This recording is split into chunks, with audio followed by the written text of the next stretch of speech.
Hey everybody, Ian here at AbelCine in Burbank. Today I want to take a look at all the options available from Gates Underwater. So we're going to look at a bunch of different housings, but before we kind of go into each of the different models, I just want to mention that AbelCine Burbank has a unique situation. Being in Southern California, we have a number of certified divers here in our facility. So if you want to get more technical details on the housings we're going to look at, please feel free to contact us.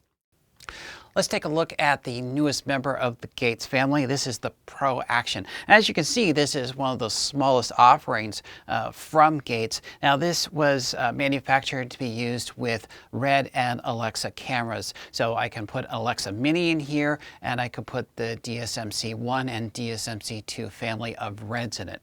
With a total weight that was with the housing, the port, and the handles, batteries, and camera in here, we're looking at a weight of around 30 pounds. So it's one of the lightest housings out there, and it can be submerged to 200 feet. One of the unique designs of this is that it is meant to be used with DSLR lenses. So any lens in a EF mount, whether it's used on the Alexa Mini or with a Red, gives you a tremendous range of lenses to choose from. It also has a unique hand pump system and a measuring gauge that's a little different from what you might be used before with Gates products. And it also has an integrated back here with a pivot so that we can use the Starlight HD5. I've got my Pro Action disassembled, and first I'm going to show you how to build it with a DSMC-2. So it's partially settings in the DSMC-2. We've got to look at some hardware and some hardware in the Pro Action as well. First thing I've done is I have installed something called the Pack Sdi onto the back of the DSMC-2.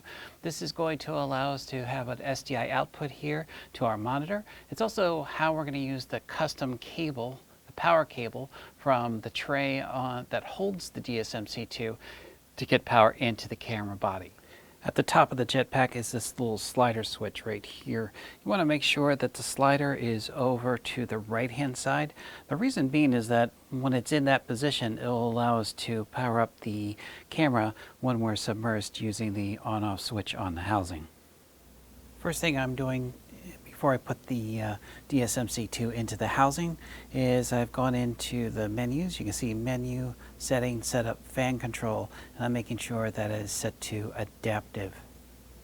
In GPIO, I have gone in and set up for a record start, a record stop, and making sure that record indicator out is on my GPIO function.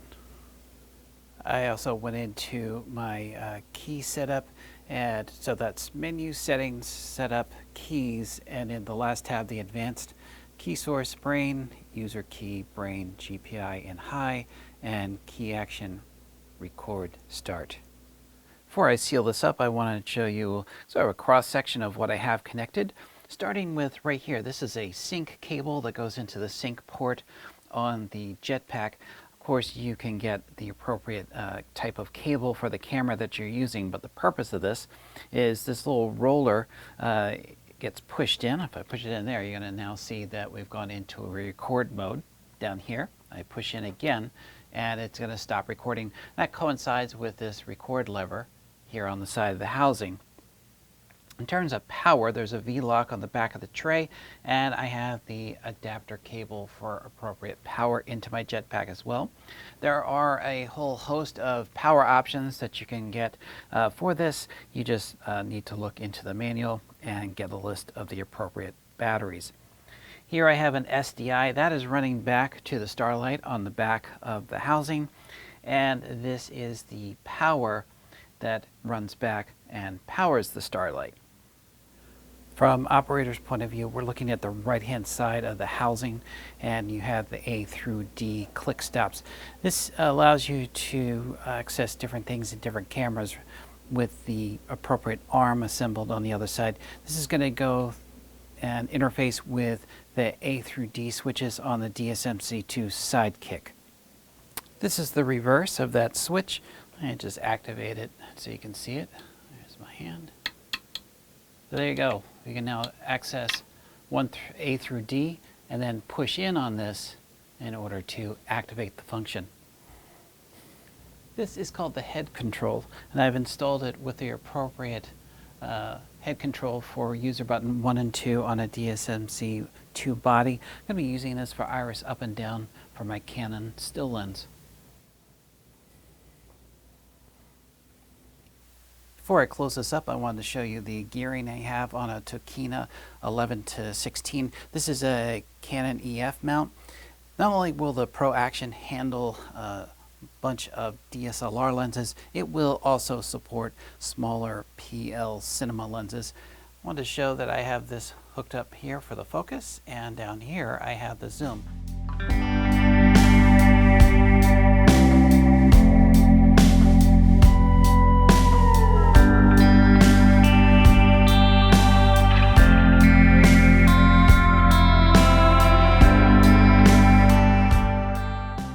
Instead of the electrical pump that we use for other Gates products, we have a hand pump, but it uses the same fitting right here that we have on other models.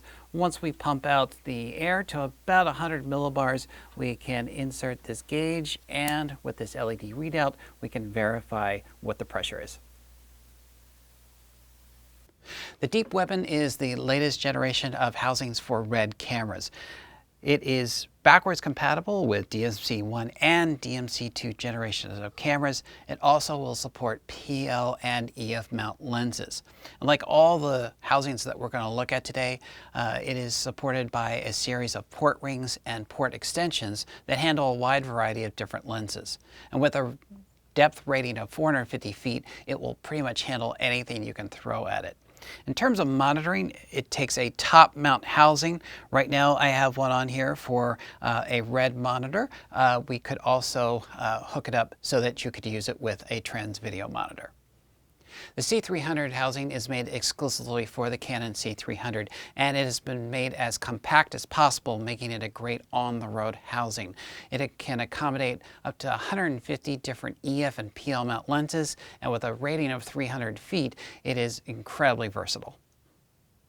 The Alexa Mini housing was built exclusively to be used with the Alexa Mini. One of the key characteristics of this housing is this panel over here that features 12 assignable buttons.